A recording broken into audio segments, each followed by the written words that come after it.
राम लक्ष्मण पूर्वयं रघुवरं सीतापति सुंदरम काकुत्स्थं करुणाकरं गुणनिधि विप्य धार्मिकं राजेन्द्र सत्यसंधं दशरथतनयं श्यामल शांतमूर्ति वंदे लोक विरावण गुकुलतिलकं राघव रावणादि आद्य राम तपोवनादिगमनं हत्या मूगकंचनं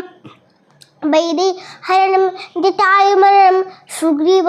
संभाषणं बालिनिदलनं समुद्रतरणं लंकापुरीदहनं तस्याद् रावण कुंभकर्णनिधनं एता ही रामायणं जेतेबेले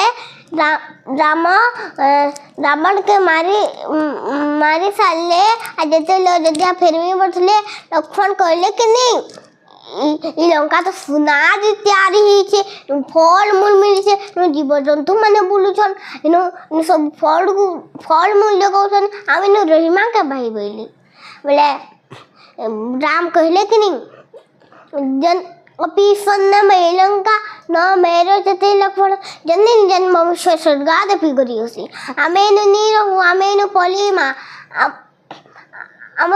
आमर माटी माँ स्वर्ग ठारू भी बड़ और माँ मैंने सिने अपेक्षा कर कौशल्या कैकेयी सुमित्रा आमर माँ मैंने अपेक्षा कर लगे आम फेरी माँ आम लंका नुनी रहूँ ई सुनार तैयारी है भी मत भल नहीं लगवार से लगे आम फेरी माँ अयोध्या के आम फेरी माँ आम लंका नुनी रहूँ जन्मभूमि स्वर्ग ठारू बड़ से लगे आम प्रतिदिन सबुदिन प्रणाम करवा।